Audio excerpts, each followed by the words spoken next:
Essai sur les données immédiates de la conscience, Henri Bergson, troisième partie, poursuite du chapitre 1. On comprendra maintenant le sens des expériences photométriques. Une bougie placée à une certaine distance d'une feuille de papier l'éclaire d'une certaine manière. Vous doublez la distance et vous constatez qu'il faut 4 bougies pour éveiller en vous la même sensation. De là, vous concluez que si vous aviez doublé la distance sans augmenter l'intensité de la source lumineuse, l'effet d'éclairage eût été 4 fois moins considérable. Mais il est trop évident qu'il s'agit ici de l'effet physique, et non pas psychologique. Car on ne peut pas dire que nous ayons comparé deux sensations entre elles. Nous avons utilisé une sensation unique pour comparer entre elles deux sources lumineuses différentes. La seconde, quadruple de la première, mais 2 fois plus éloignée qu'elle. En un mot, le physicien ne fait jamais intervenir des sensations doubles ou triples les unes des autres, mais seulement des sensations identiques, destinées à servir d'intermédiaire entre deux quantités physiques qu'on pourra alors égaler l'une à l'autre. La sensation lumineuse joue ici le rôle de ces inconnus auxiliaires que le mathématicien introduit dans ses calculs et qui disparaissent du résultat final. Tout autre est l'objet du psychophysicien. C'est la sensation lumineuse elle-même qu'il étudie et qu'il prétend mesurer. Tantôt il procédera à une intégration de différences infiniment petites, selon la méthode de Fechner, tantôt il comparera directement une sensation à une autre sensation. Cette dernière méthode, due à Plato et à Delboeuf, diffère beaucoup moins qu'on ne l'a cru jusqu'ici de celle de Fechner. Mais comme elle porte plus spécialement sur les sensations lumineuses, nous nous en occuperons d'abord. M. Delboeuf place un observateur en présence de 3 anneaux concentriques à éclat variable. Un dispositif ingénieux lui permet de faire passer chacun de ces anneaux par toutes les teintes intermédiaires entre le blanc et le noir. Supposons 2 de ces teintes grises simultanément produites sur 2 anneaux, et maintenues invariables. Nous les appellerons A et B par exemple. M. Delboeuf fait varier l'éclat C du 3e anneau et demande à l'observateur de lui dire si à un moment donné, la teinte grise B lui paraît également éloignée des 2 autres.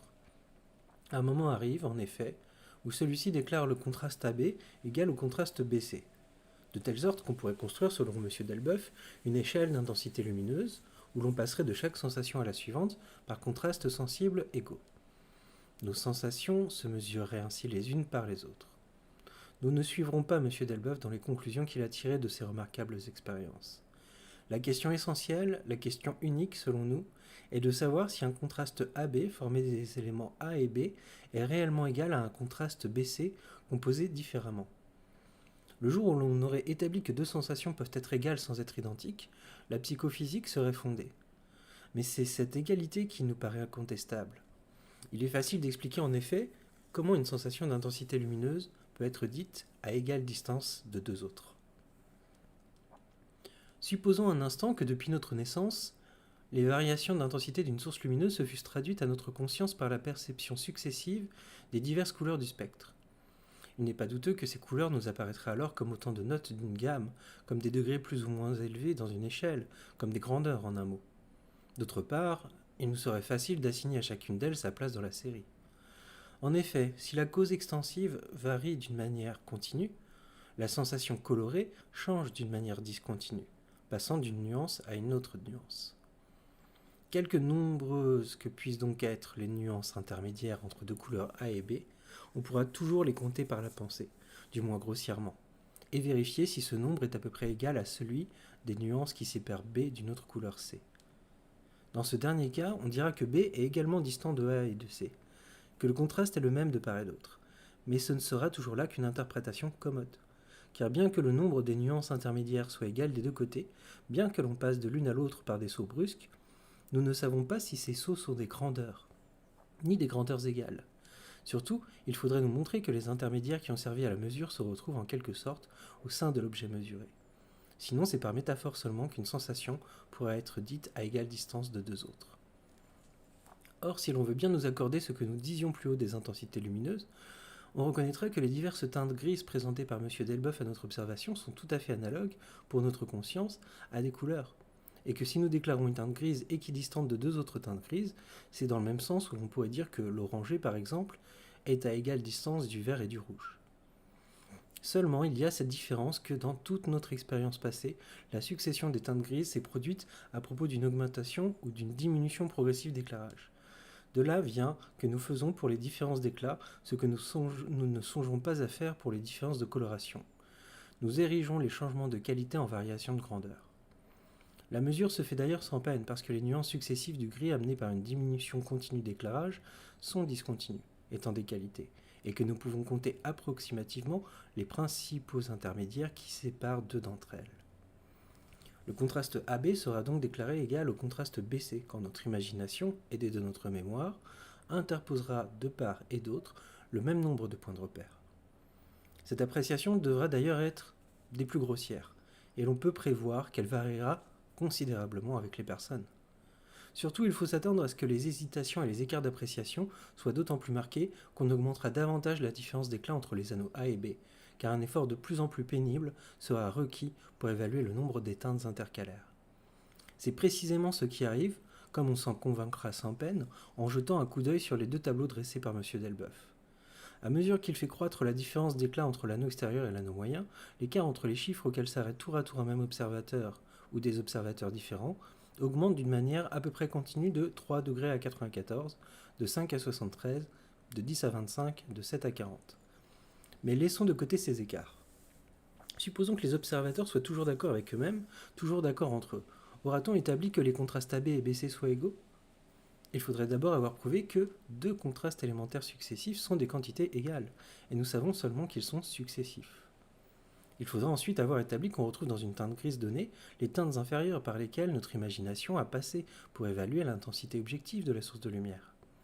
En un mot, la psychophysique de M. Delboeuf suppose un postulat théorique de la plus haute importance qui se dissimule en vain sous des apparences expérimentales et que nous formulerions ainsi. Quand on fait croître d'une manière continue la quantité objective de lumière, les différences entre les teintes grises successivement obtenues, différences qui traduisent chacune le plus petit accroissement perçu d'excitation physique, sont des quantités égales entre elles. Et de plus, on peut égaler l'une quelconque des sensations obtenues à la somme des différences qui séparent les unes des autres les sensations antérieures depuis la sensation nulle. Or, c'est là précisément le postulat de la psychophysique de Fechner que nous allons examiner.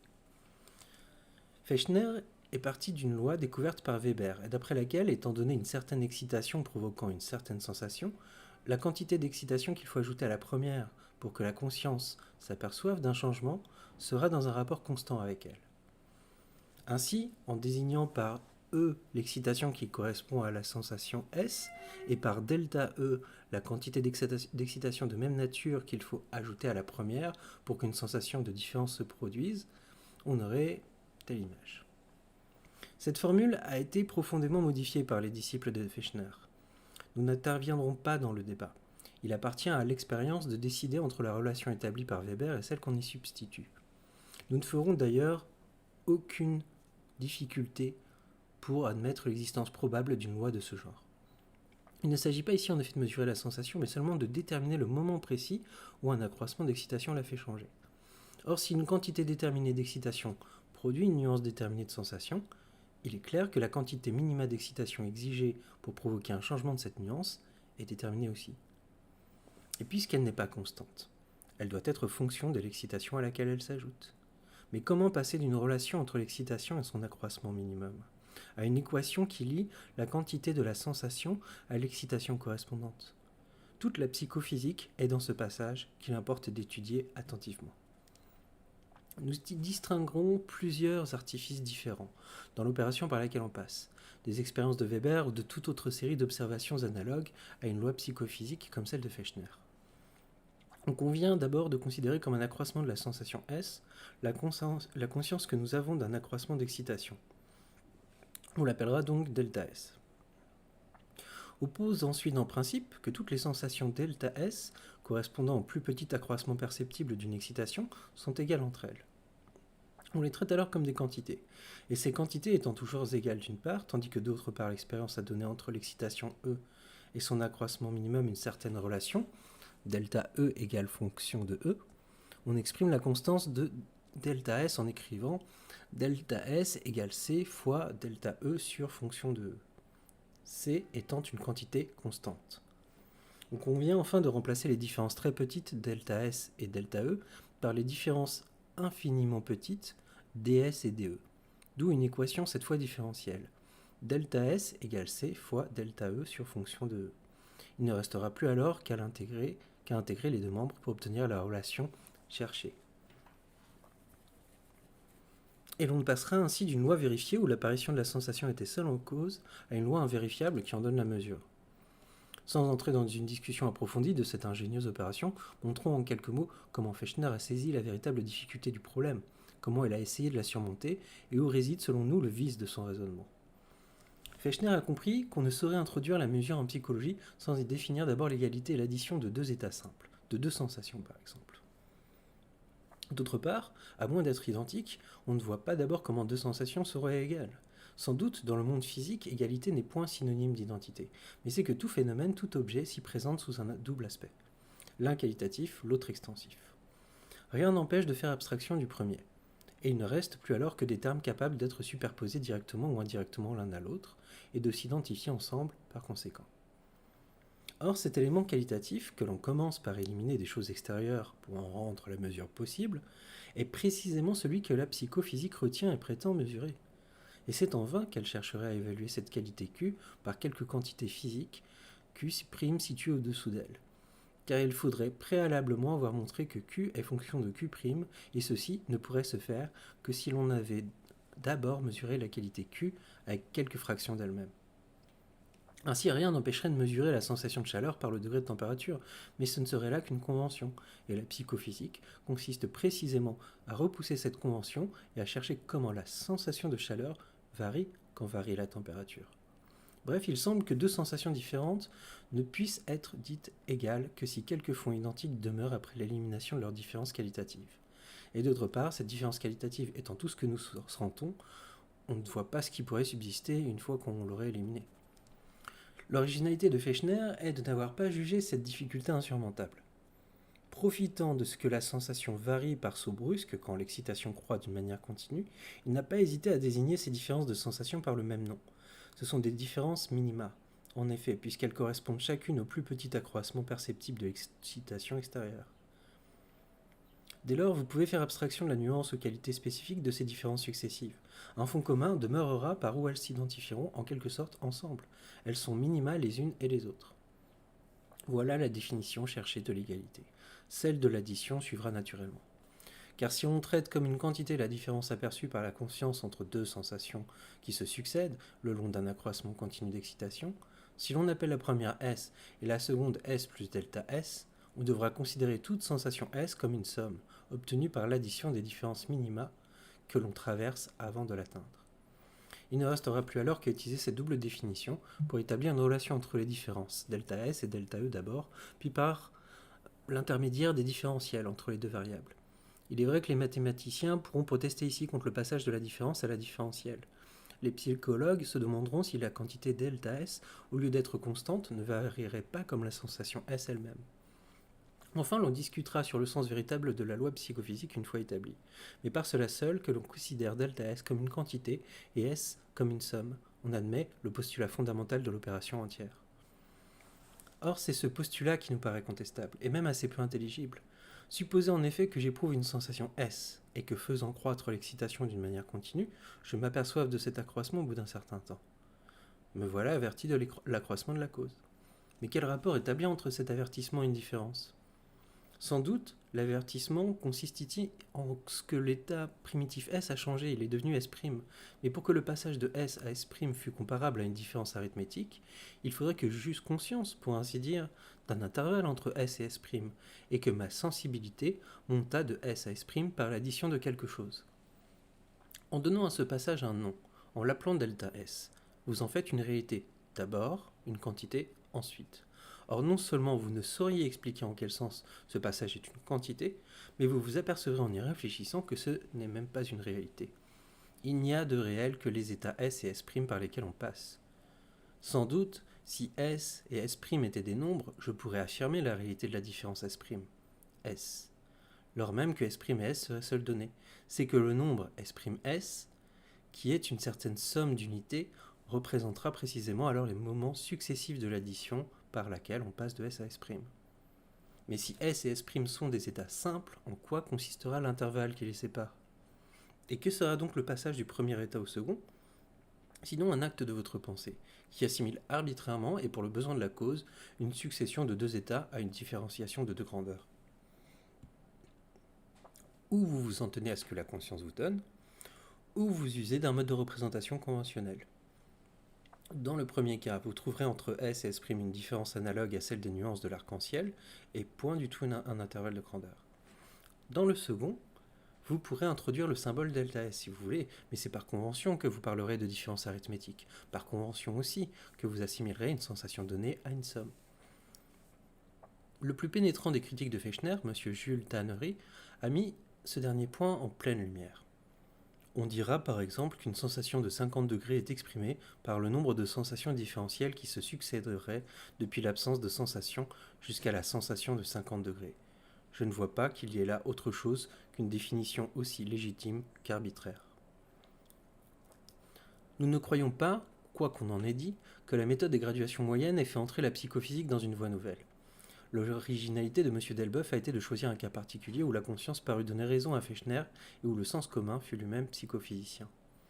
Il s'est demandé si certaines sensations ne nous apparaissaient pas immédiatement comme égales, comme quoique différentes, et si l'on ne pourrait pas dresser par leur intermédiaire un tableau de sensations doubles, triples, quadruples les unes des autres. L'erreur de Fechner, disions-nous, était d'avoir cru à un intervalle entre deux sensations successives S et S', alors que de l'une à l'autre, il y a simplement passage, et non pas différence au sens arithmétique du mot. Mais si les deux termes entre lesquels le passage s'effectue pouvaient être donnés simultanément, il y aurait cette fois contraste en outre du passage. Et quoique le contraste ne soit pas encore une différence arithmétique, il les ressemble par un certain côté. Les deux termes que l'on sépare sont en présence l'un de l'autre comme dans une soustraction de deux nombres. Supposez maintenant que ces sensations soient de même nature, et que constamment dans notre expérience passée, nous ayons assisté à leur défilé, pour ainsi dire, pendant que l'excitation physique croissait d'une manière continue. Il est infiniment probable que nous mettrons la cause dans les faits et que l'idée de contraste viendra se fondre dans celle de différence arithmétique. Comme d'autre part, nous aurons remarqué que la sensation changeait brusquement tandis que le progrès de l'excitation était continu, nous évaluerons sans doute la distance entre deux sensations données par le nombre, grossièrement reconstitué, de ces sauts brusques, ou tout au moins des sensations intermédiaires qui nous servent le plus ordinairement de jalon. En résumé, le contraste nous apparaîtra comme une différence, l'excitation comme une quantité, le saut brusque comme un élément d'égalité. Combinant ces trois facteurs ensemble, nous aboutirons à l'idée de différence quantitative égale. Or, nulle part ces conditions ne sont aussi bien réalisées que lorsque des surfaces de même couleur plus ou moins éclairées se présentent à nous simultanément. Non seulement il y a ici contraste entre sensations analogues, mais ces sensations correspondent à une cause dont l'influence nous a toujours paru étroitement liée à sa distance. Et comme cette distance peut varier d'une manière continue, nous avons dû noter dans notre expérience passée une innombrable multitude de nuances de sensations se succédant le long d'un accroissement continu de la cause. Nous pourrons donc dire que le contraste d'une première teinte grise avec une seconde, par exemple, nous paraît à peu près égal au contraste de la seconde avec une troisième. Et si l'on définit deux sensations égales en disant que ce sont des sensations qu'un raisonnement plus ou moins confus interprète comme telles, on aboutira en effet à une loi comme celle que propose M. Delboeuf. Mais il ne faudra pas oublier que la conscience a passé par les mêmes intermédiaires que le psychophysicien, et que son jugement vaut ici ce que vaut la psychophysique. C'est une interprétation symbolique de la qualité en quantité, une évaluation plus ou moins grossière du nombre des sensations qui se pourraient intercaler entre deux sensations données. La différence n'est donc pas aussi considérable qu'on le croit entre la méthode des modifications minima et celle des graduations moyennes, entre la psychophysique de Fechner et celle de M. Delboeuf. La première aboutit à une mesure conventionnelle de la sensation. La seconde en appelle au sens commun dans les cas particuliers où il adopte une convention analogue. Bref, toute psychophysique est condamnée par son origine même à tourner dans un cercle vicieux, car le postulat théorique sur lequel elle repose la condamne à une vérification expérimentale, et elle ne peut être vérifiée expérimentalement que si l'on admet d'abord son postulat. C'est qu'il n'y a point de contact entre l'inétendue et l'étendue, entre la qualité et la quantité. On peut interpréter l'une par l'autre, ériger l'une en équivalent de l'autre, mais tôt ou tard, au commencement ou à la fin, il faudra reconnaître le caractère conventionnel de cette assimilation. À vrai dire, la psychophysique n'a fait que formuler avec précision et pousser à ses conséquences extrêmes une conception familière au sens commun. Comme nous parlons plutôt que nous ne le pensons, comme aussi les objets extérieurs qui sont du domaine commun ont plus d'importance pour nous que les états subjectifs par lesquels nous passons, nous avons tout intérêt à objectiver ces états en y introduisant dans la plus large mesure possible la représentation de leur cause extérieure. Et plus nos connaissances s'accroissent, plus nous apercevons l'extensif derrière l'intensif et la quantité derrière la qualité. Plus aussi nous tendons à mettre le premier terme dans le second et à traiter nos sensations comme des grandeurs. La physique, dont le rôle est précisément de soumettre au calcul la cause extérieure de nos états internes, se préoccupe le moins possible de ces états eux-mêmes. Sans cesse et de parti pris, elle les confond avec leur cause. Elle encourage donc et exagère même sur ce point l'illusion de sens commun. Le moment devait fatalement arriver où, familiarisé avec cette confusion de la qualité, avec la quantité et de la sensation avec l'excitation, la science chercherait à mesurer l'une comme elle mesure l'autre. Tel a été l'objet de la psychophysique. À cette tentative hardie, Fechner est encouragé par ses adversaires eux-mêmes, par les philosophes qui parlent de grandeurs intensives tout en déclarant les états psychiques réfractaires à la mesure. Si l'on admet en effet qu'une sensation puisse être plus forte qu'une autre sensation, et que cette inégalité réside dans les sensations mêmes, indépendamment de toute association d'idées, de toute considération plus ou moins consciente de nombre et d'espace, il est naturel de chercher de combien la première sensation surpasse la seconde, et d'établir un rapport quantitatif entre leurs intensités. Et il ne sert à rien de répondre, comme font souvent les adversaires de la psychophysique, que toute mesure implique superposition et qu'il n'y a pas lieu de chercher un rapport numérique entre des intensités qui ne sont pas choses superposables.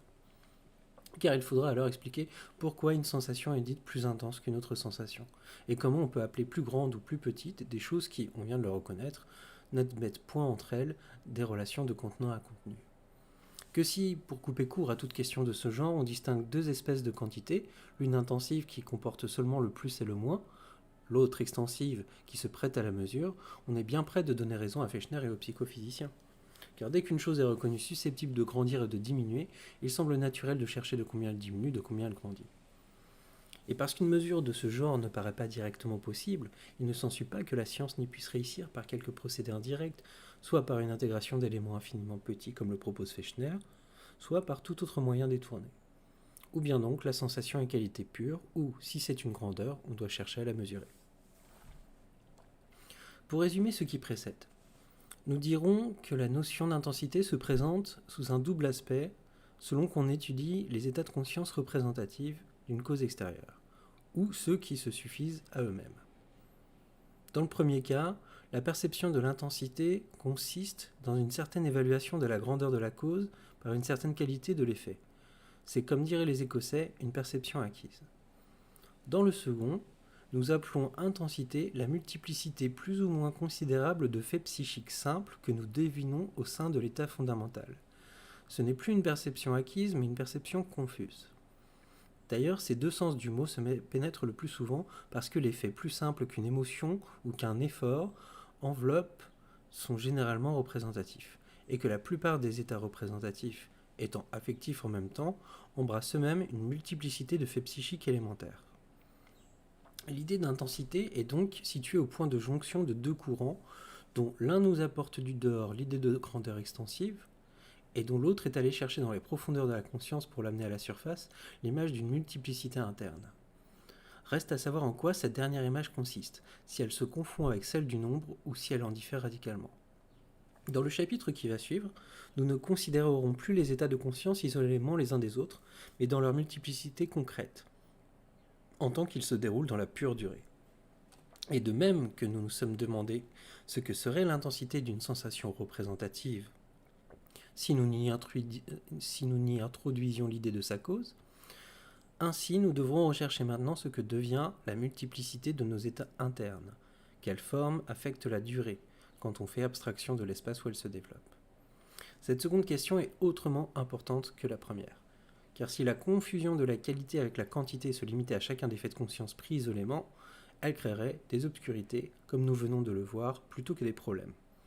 Mais en envahissant la série de nos états psychologiques, en introduisant l'espace dans notre conception de la durée, elles corrompent à leur source même nos représentations du changement extérieur et du changement interne, du mouvement et de la liberté. De là, les sophismes de l'école d'Élée, de là, le problème du libre arbitre. Nous insisterons plutôt sur le second point, mais au lieu de chercher à résoudre la question, nous montrerons l'illusion de ceux qui la posent.